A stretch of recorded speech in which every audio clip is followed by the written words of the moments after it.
আজ এমন একটা রেসিপি শেয়ার করছি যেটা একবার বানিয়ে মাসের পর মাস সংরক্ষণ করতে পারবেন, আর যার স্বাদ খেয়ে ভোলার মতো না।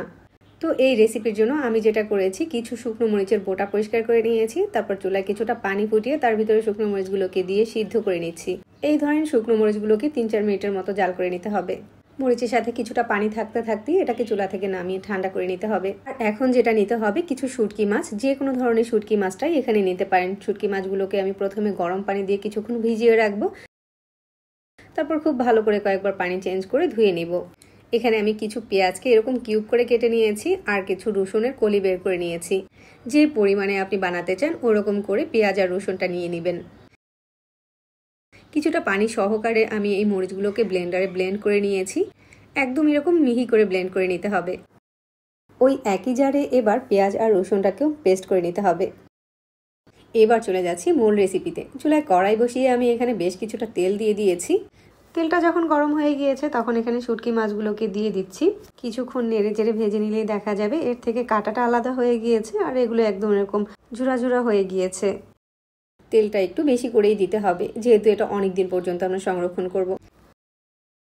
এবার আমি এখানে পেস্ট করে রাখা পেঁয়াজ আর রসুনটাকে দিয়ে দিচ্ছি।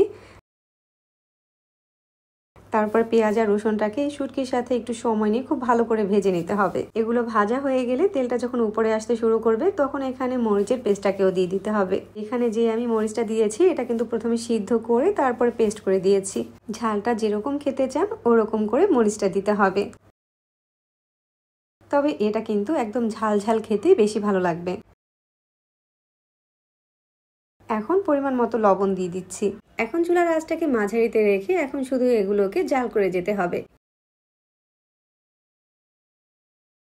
এটা কখন হয়ে যাবে সেটা বুঝতে পারবেন তেলটা যখন উপরে চলে আসবে। এটাতে কিন্তু দারুণ একটা কালার এসেছে, তেলটা কিন্তু উপরে চলে এসেছে। এবার চুলা থেকে নামিয়ে নিব। চুলা থেকে এটাকে নামিয়ে একদম ঠান্ডা করে নিব। তারপর যে কোনো এয়ারটাইট জারে ভরে নিব। এয়ারটাইট জারে ভরে এটাকে বাহিরে রেখেই কিন্তু আপনি 1 মাসের মতো খেতে পারবেন। এই শুটকি ভর্তা দেখা যায় আমাদের সবসময় বানানো হয় না, তবে চাইলে কিন্তু এভাবে একবারে বানিয়ে অনেক দিনের মতো রেখে দিতে পারেন। গরম গরম ধোয়া ওঠা ভাতের সাথে এর 1 চামচ নিলে কিন্তু আর কিছুই লাগবে না। কালারটা কিন্তু এর দারুণ হয়েছে। এটা খেতে যে কি পরিমাণ মজা হয়েছিল সেটা আপনাদেরকে বোঝাতে পারবো না। আমি বলবো এটা একবার হলেও ট্রাই করার জন্য। সহজে এরকম মজার সব রেসিপিগুলো পাওয়ার জন্য আমাদের পেজ ফলো করে রাখবেন, আর সেই সাথে চ্যানেল সাবস্ক্রাইব করে রাখবেন। আজকে তাহলে এ পর্যন্তই। সবাই অনেক ভালো থাকবেন আর সুস্থ থাকবেন। আল্লাহ হাফেজ।